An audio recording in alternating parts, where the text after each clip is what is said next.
Hello friends, आज हम जानेंगे उद्यमिता की विशेषता एवं प्रकृति के बारे में। सबसे पहला है यहाँ पे सृजनात्मक प्रक्रिया, एक क्रिएटिव प्रोसेस।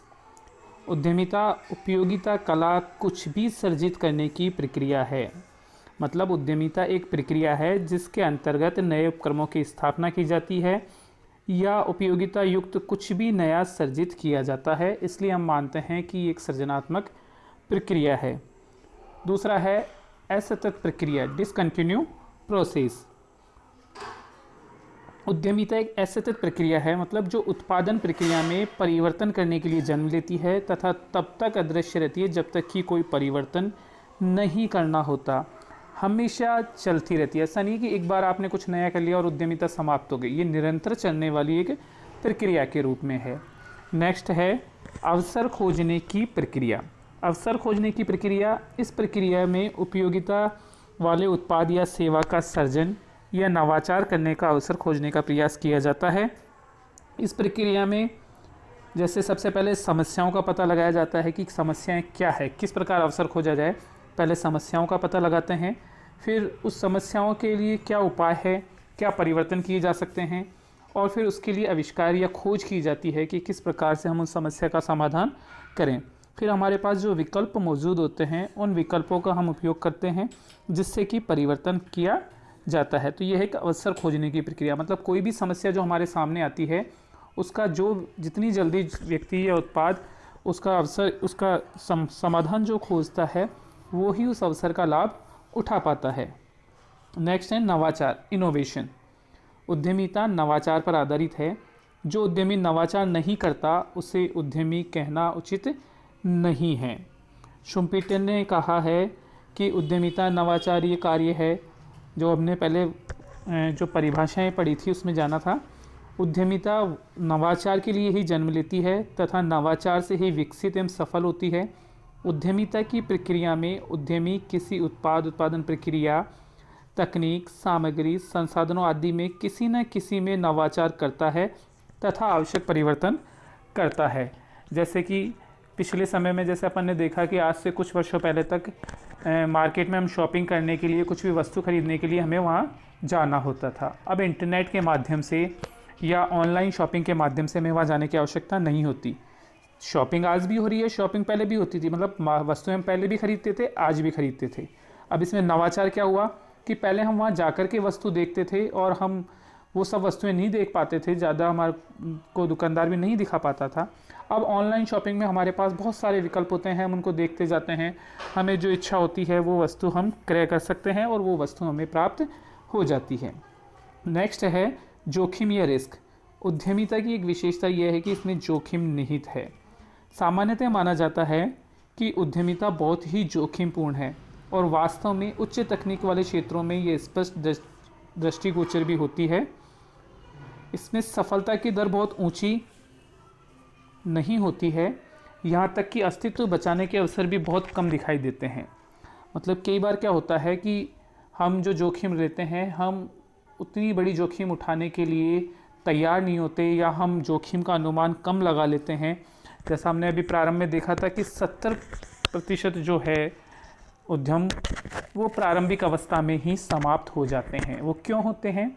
क्योंकि वो ठीक तरीके से जोखिम का अनुमान नहीं लगा पाते। इसलिए हमें जोखिम हमारी क्षमताओं के अनुसार ही जोखिम लेनी चाहिए या जो जोखिम है उसका पूरा पूर्व नियोजन करके चलना चाहिए। नेक्स्ट है संगठन या उपक्रम की स्थापना एवं संचालन। उद्यमिता प्रक्रिया में उपक्रम की स्थापना एवं संचालन करना भी निहित है। उपक्रम या संगठन का निर्माण करके ही उद्यमी अपने विभिन्न कार्यों को भिन्न भिन्न कर्मचारियों को सौंपता है ताकि वह उन सभी कार्यों को कुशलतापूर्वक एवं सफलतापूर्वक संपन्न करा सके। वह संगठन के द्वारा ही संसाधनों का अधिकतम कुशलता से उपयोग कर सकता है। अतः संगठन उद्यमिता के लक्षणों को प्राप्त करने का एक प्रभावी उपकरण है। नेक्स्ट है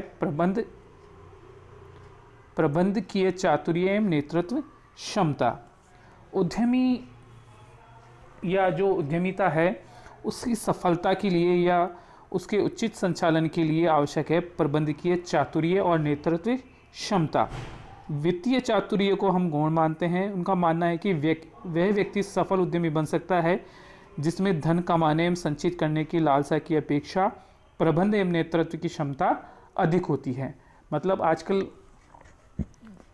फाइनेंस इतनी बड़ी समस्या नहीं है, क्योंकि बहुत सी वित्तीय संस्थाएं हमें ऋण दे देती है, परंतु यदि आपको उसका सही प्रकार से प्रबंध करना नहीं आता तो आप जोखिम नहीं उठा सकते या आप मार्केट से बाहर शीघ्र हो जाओगे। अगर आपको ठीक प्रकार से मैनेज करना आता है कि आपको कितना धन कहाँ से कैसे मैनेज करना है, तो धन कोई बड़ी समस्या आपके लिए नहीं है।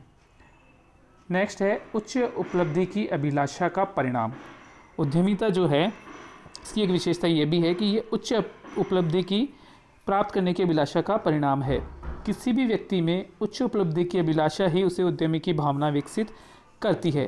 जिस व्यक्ति में जितनी अधिक उच्च उपलब्धि की लालसा होती है वह उतना ही बड़ा उद्यमी बन सकता है। प्राय देखा गया है विकासशील देशों के लोगों की तुलना में विकसित राष्ट्र के लोगों में उच्च उपलब्धि की अभिलाषा अधिक होती है, अतः वहाँ उद्यमिता का विकास भी अधिक देखा जाता है। नेक्स्ट है समर्पण। उद्यमी एक ऐसा कार्य है जिसमें समर्पण भाव परमावश्यक है। समर्पण का मतलब आप पूर्ण रूप से पूरे मन से उसको समर्पित होंगे या उसको पूरे मन के साथ एक जुनून जोश के साथ कार्य करेंगे, तभी ही हम उद्यम में सफल हो पाएंगे। उद्यमी को सफलता प्राप्त करने के लिए अपना कार्य करने हेतु समर्पित भाव से प्रयास करने चाहिए। नेक्स्ट है उद्यमिता में पुरस्कार सहित है। पुरस्कार से तात्पर्य यहाँ प्रॉफिट है। अगर आप अच्छी उद्यमिता करते हैं, आपके द्वारा किए गए प्रयास बहुत अच्छे हैं, तो आपको लाभ के रूप में पुरस्कार प्राप्त होते हैं। जब कोई उद्यमी समर्पण भाव से समय, धन एवं प्रयासों का निवेश करता है तो उसे पुरस्कार भी मिलने की पूरी संभावना होती है। उद्यमिता अपनाने पर पुरस्कार के रूप में लाभ मिलने की प्रबल संभावना तो होती है, साथ ही कार्य करने की स्वतंत्रता और आत्मसंतुष्टि भी प्राप्त होती है। उद्यमी वो व्यक्ति होते हैं जो अपने सपनों को साकार करने का प्रयास करते हैं, और जब वो उन सपनों को साकार करने के लिए पूरे समर्पण और पूरे जुनून के साथ अपनी संपूर्ण शक्ति के साथ कार्य करते हैं, तो ये माना जाता है कि उन्हें उद्यमिता के क्षेत्र में सफलता या पुरस्कार अवश्य प्राप्त होगा। नेक्स्ट है रचनात्मक प्रवृत्ति। रचनात्मक मतलब क्रिएटिव ट्रेड। उद्यमिता एक विशेषता यह है कि ये रचनात्मक प्रवृत्ति, रचनात्मक मतलब कुछ नया करना। जैसे मैंने बताया कि पहले भी एक स्थान से दूसरे स्थान पर जाने के लिए हम यातायात के साधनों का उपयोग करते थे। इसमें नया रचनात्मक क्या किया गया? कैब। अब आप ऑनलाइन टैक्सी, बाइक बुक करा करके एक स्थान से दूसरे स्थान जा सकते हो। अब आपको कहीं पूछने की या मोल भाव करने की आवश्यकता नहीं होती। आप इंटरनेट या ऐप के माध्यम से अपने जाने के लिए उचित साधन जो आपके बजट के अनुसार है उसको किराए पे ले सकते हो और जा सकते हैं। तो ये एक रचनात्मक प्रवृत्ति है, यह एक व्यवहार है, इट इज़ अ प्रैक्टिस। प्रबंध विशेषज्ञ ड्रकर ने बहुत ही उपयुक्त लिखा है उद्यमिता न विज्ञान है और न कला है, यह तो व्यवहार है। अतः जिसमें जितनी अधिक उद्यमिता होती है और जितने अधिक साहसिक कार्य करता है उतना ही प्रखर हो जाता है। प्रखर का मतलब एक्सपर्ट हो जाता है, निखर जाता है। तो एक व्यवहार है, जितनी ज़्यादा आप उद्यमिता, जितना ज़्यादा वो कार्य करता जाता है वैसे वैसे उसमें एक परिपक्वता आती जाती है। यह व्यक्ति का लक्षण नहीं, आचरण है। This is not personality trait but behaviour. यहाँ ये स्पष्ट कर लेना चाहिए कि उद्यमिता किसी व्यक्तित्व का लक्षण नहीं होता, ये तो उसका आचरण है। जो व्यक्ति आचरण से जितना अधिक जोखिम उठाता है, नवाचार करता है, सृजनशील कार्य करता है, उतना ही बड़ा उद्यमकर्ता माना जाता है। नेक्स्ट है ये सिद्धांतों पर आधारित है, अंतर्ज्ञान पर नहीं।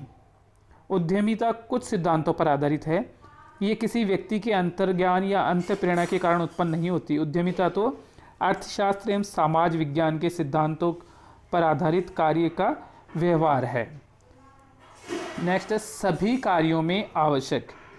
यहाँ देखो उद्यमिता की आवश्यकता केवल आर्थिक क्षेत्र में ही नहीं है, मानव जीवन के सभी क्षेत्रों में उद्यमिता की आवश्यकता है। उद्यमिता किसी भी तरह से आर्थिक क्षेत्र तक सीमित नहीं है, यद्यपि इसका जन्म वहीं से हुआ है। यह मानव जीवन का अस्तित्व बनाए रखने संबंधी क्रियाओं के अतिरिक्त सभी क्रियाओं से संबंधित है।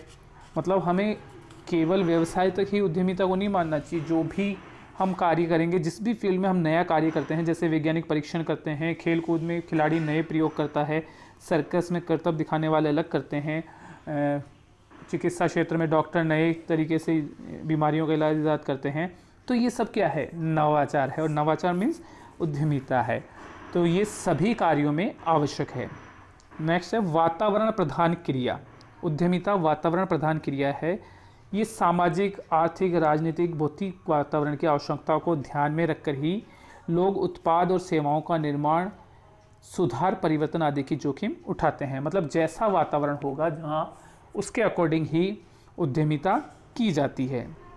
नेक्स्ट है छोटे बड़े व्यवसाय में समान रूप से अनिवार्य है। या यह भी ध्यान देने योग्य बात है कि उद्यमिता बड़े उद्योगों के लिए अनिवार्य नहीं है, ये तो छोटे व्यवसाय की स्थापना तथा संचालन में भी उतनी ही अनिवार्य है। वास्तव में यदि कहा जाए कि छोटे व्यवसाय में बड़े व्यवसाय की तुलना की में अधिक उद्यमिता की क्षमता होती है तो कोई अतिशयोक्ति नहीं होगी। मतलब व्यवसाय का आकार कैसा भी हो, छोटा हो, बड़ा हो, वृहद हो, हर व्यवसाय के अंदर अनिवार्य रूप से उद्यमिता की आवश्यकता होती है, और उद्यमिता के विशेषताओं के आधार पर वो उद्यमिता के गुण उनको अपनाने चाहिए। नेक्स्ट है परिवर्तन की प्रवृत्ति।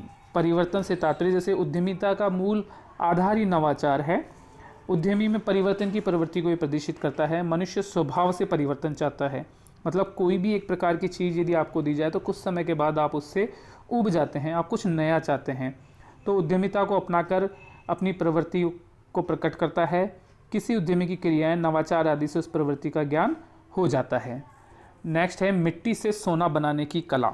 देखिए पीटर ड्रकर ने लिखा है कि उद्यमिता के अभाव में प्रत्येक संयंत्र कूड़ा कचरा है और प्रत्येक खनिज एक चट्टान है।